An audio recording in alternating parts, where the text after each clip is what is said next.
talk some basketball now with our analyst Jordan Cornette and the coach Kevin O'Neill. And Coach, you're very familiar, having coached the Wildcats program. They improved to 16-0, the best start, as I mentioned, in school history, matching that best start. A lot of folks have them penciled into the Final Four already. How do you beat this team? Are they unstoppable? I don't think they're quite there yet to be a Final Four team.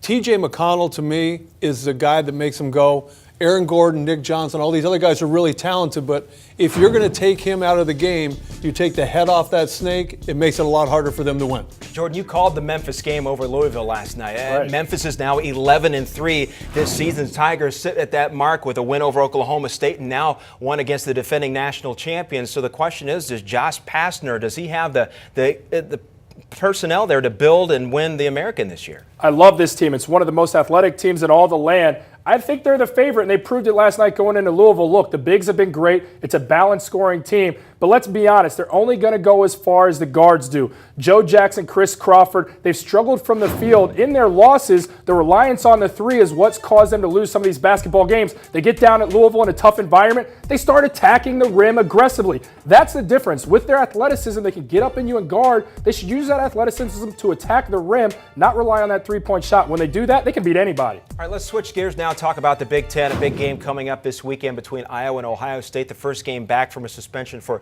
Iowa coach Fran McCaffrey, who blew up at an official, made contact, got tossed, the whole thing, and the suspension, as we mentioned. So, Coach, when you have outbursts like that, I mean, is there a positive? What are you trying to accomplish with your team? I don't think you should do those things in close games. What Fran did is he cost his team a chance to win the game.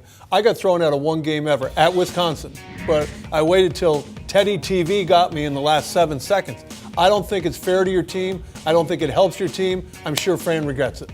Well, I think from a player standpoint, it gets me excited even watching the video of McCaffrey right there, because as a player, you respond to your coach. He's the leader. So when he gets worked up like that, challenges and motivates you, you respond. I think back to 2004, my team at Notre Dame on a 3-game losing skid. Coach Bray at Notre Dame, totally unhappy with it, says, you know what, you guys are out of the locker room. Nobody's allowed in this locker room until after the UConn game. UConn sat at number 3 coming to town on our 3-game losing skid. So you guys are out. You're not good enough to be here. We're not practicing. You're out of the locker room. They let students use our locker room as their own for the rec center. We had to get changed in the rec center and go to practice. You know what we did? We were so motivated by coach treating us like that. We went out there and beat that UConn team on our home floor, something I'll always remember. So what that tells me is you take the lead from your coach. I love that energy out there in Iowa. I love it.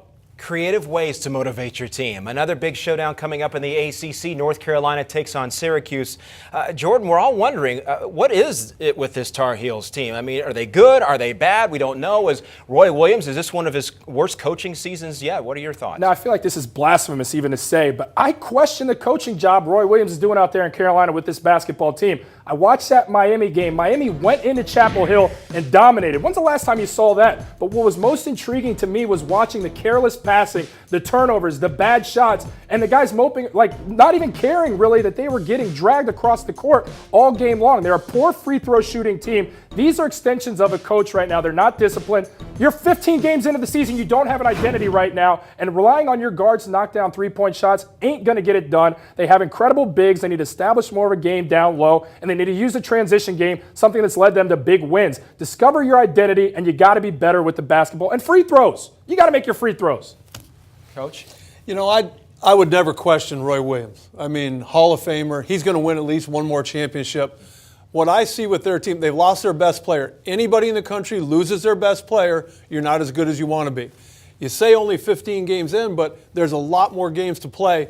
What's really important for Roy's team is to get solid on the defensive end in the half court and solid on the offensive end in the half court. They're a good transition team. They're not there in the half court. But Coach Hairston was out at the start of the season. I mean, you knew he wasn't going to be there. He was. But I wonder how many teams could survive losing their best player and not still be searching a little bit for an identity. That's a great point. Yeah, it's something that you don't know you're expecting going into the season, then you have to make adjustments. Right. Coach, always good to see you. Thank you. Jordan, we'll see you in a little bit. Is it good to see me too? Yeah, it's good to see no, you. It's not good to see you. You see him every day.